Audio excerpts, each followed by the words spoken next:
టీమిండియాకి Jersey స్పాన్సర్గా Apollo tyres company అయితే వ్యవహరించబోతుందని చెప్పేసి BCC అయితే స్పష్టం చేసిందనమాట. అయితే మరి దీంట్లో భాగంగా మరి ఎప్పటి వరకు ఈ అపోలో టైర్స్ కంపెనీ మరి స్పాన్సర్గా ఉండిద్ది భయ్యా అంటే 2028 మార్చి వరకు ఈ అపోలో టైర్స్ కంపెనీయే మరి స్పాన్సర్గా ఉండబోతుంది అనమాట.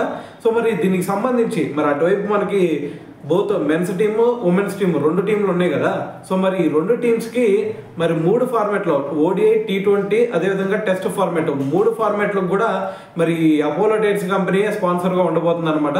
మరి ఈ స్పాన్సర్గా ఉండడానికి మరి వీళ్ళు ఎన్ని కోట్లు మరి వెచ్చించబోతున్నారు, మరి ఎన్ని కోట్లు మరి బీసీసీఐకి ఇవ్వబోతున్నారు అంటే ఒక్కొక్క మ్యాచ్కి వచ్చేసరికి ఏకంగా 4.5 కోట్లు అయితే ఇవ్వబోతున్నారు అనమాట.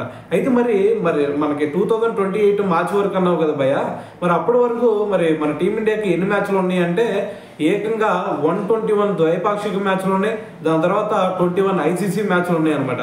సో వీటన్నిటికి కలిపి ఇప్పుడు మరి ఏకంగా 579 కోట్లకు స్పాన్సర్ హక్కులను అయితే దక్కించుకోవడం జరిగింది ఇప్పుడు.